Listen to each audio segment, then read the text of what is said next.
Welcome to Red V TV, supported by Chapel House Cars for the 2024 season, as we continue our build-up to the 2024 Super League campaign.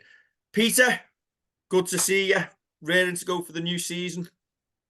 As always, yeah, it feels like a lifetime ago that the season ended, but I think we all needed a little break.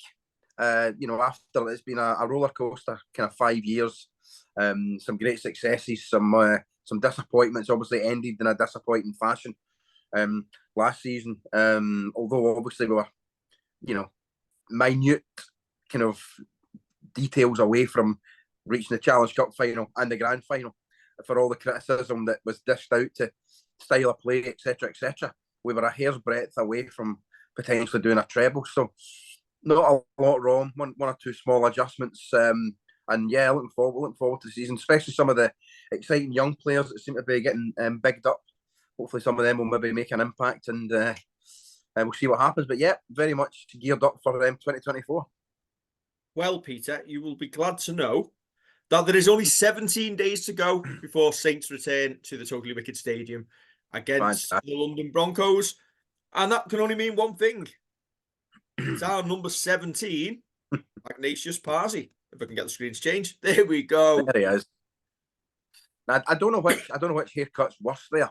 We can put that out to the viewers. Oh, no. Which haircut's best? That top one looks like he should be on a L'Oreal advert. Kind of, or like playing like one of the cast in The Lion King on stage. It's very Lion King-esque, I think, isn't it? Although maybe I could just given his injuries. I was going to say, maybe given his injuries, he should be playing an advert for L'Oreal, running down a beach, coming out the water, swinging the hair side to side, with the water flinging away. Yeah, those luscious locks. Now and then battering someone out the road to go and get an ice cream. Do you know what? We're wasted. We should be in marketing. Well, we're going to miss half of that statement's true. We're definitely wasted. Yeah, we're going to miss him big time. I think, particularly the impact he brings. He's not. I was thinking of this earlier when you messaged me. And it was Iggy. It was the first preview. I thought years ago, not too long ago, impact players used to play 10, 12, 15 minutes tops. Like the Fasavalu era, for example. But you can play a lot more minutes than that now because their conditioning's better, and it gets through the work. As you can see there by the bottom photograph, it's Iggy in full tilt. But yeah, I mean, I'm looking obviously the fact that the props that we've lost, and the fact that we've got Big Al, Matty Lees, George Delaney, who's I hesitate to say second season, and obviously that's perhaps going to be one of the toughest seasons for a young guy breaking through. And after that, then you're looking at second rows covering as prop, which might, I'm not a massive fan of that. But then again, some of the guys performed it pretty well last season. And obviously, guys like Matautia, Morgan Knowles, what they've got is a bit of extra pace and guile and they can carry, and front up like a prop. So we might be able to cope if we share the workload around. But in terms of what Iggy brings, he will be a massive miss. It feels to me like the longer Iggy's been at the club, the more he grew into his role in the team and the impact he brought for us off the bench. We certainly missed that in the second half of last season, and probably one of our major contributory reasons why we didn't go on to make it 5 in a row. Well, for me, it's no accident that last season, a lot of fans were critical of Saints' attack last year, and perhaps there's some justification. But if you're missing a third massive destructive prop, he'll get his shoulders through tackles and get offloads away. He'll win the rock, get a quick play the ball. Suddenly your attacks get that extra second and a half, a little bit of extra space. And I think a guy like Iggy would have made that difference. I mean, it's perhaps just as simple as that.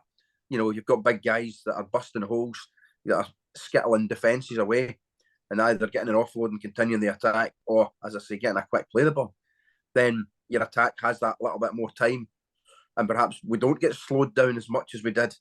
And then, we're able to break out of structure and get those plays going that open up defences. And, as I say, we were one try away in both Challenge Cup and Super League playoffs from getting to the final. Perhaps Iggy was the body that we needed in those vital games to make that extra impact that would have given the attack that little bit more space and time to create.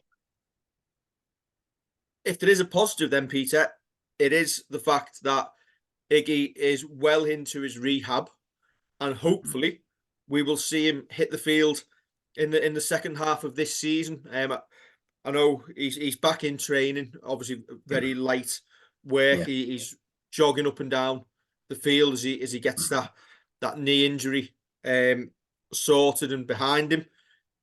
And obviously, listen, as a club, the fitness staff and the physios aren't going to rush him back. They're going to make sure he's 100% first of all. But what an impact he could have for us in the second half of this season, just coming to the business end. Yeah, it would be like a new signing, effectively. And I think it would mean by that time, perhaps the likes of George Delaney could get a couple of weeks off. If the likes of young Noah Stevens has had a few appearances, then he can obviously get back into his age group, work on what he needs to work on, but obviously with having the experience of playing in the first team. Obviously, as fans, we want Iggy back as quickly as possible, but for him as a person, then we, as you alluded to with the club's medical team, they'll only put him on the field when they feel he is absolutely ready to be on the field, because you don't want any long-term impacts on his health and well-being. But I think he will be like a cat in a hot tin roof when it comes up to the final weeks and few days before his comeback game. He will be champing at the bit, as the saying goes, and feed him raw meat, send him out. And I think that first appearance, that first carry, it could be worth the admission money alone when the big man's back on the field. Absolutely. I think there was fears when he first did the injury that might be it for Iggy. Obviously, being a giant of a man as a prop to sustain such an injury at the stage of the career he's at. Yeah, for some that could finish them off. So I think it's testament to all of the medical staff and the physios and the fitness team that we've got positive news, and he will be back this season. So fingers crossed we will see him back on the field very, very soon. It's a short but sweet one, Peter. I just absolutely. I mean, in full credit, we've got a wonderful medical team at Saints. They're absolutely among the very, very best in the country. But obviously, the recovery is testament to Iggy's determination as well. And I think that stands him in good stead. He's been a player. I think he's grown in the Saints fans. I think Saints fans were desperate to love him to start with. Perhaps was a slow burner, but very, very quickly he's shown his worth. And I can't wait to see him back in the field. And as you say, the business end of 2024, and hopefully we've got all the pots still available to play for. Excellent. Right, that is our number 17, Iggy Paasi, done and dusted. Peter, come back tomorrow. Oh, I'll go on then. I'll put this back on as well. I'll stick it in the wash, and I'll make sure. So just for consistency. Don't change your hairstyle. Don't forget to like, share, and subscribe, and we'll catch you tomorrow for another player preview.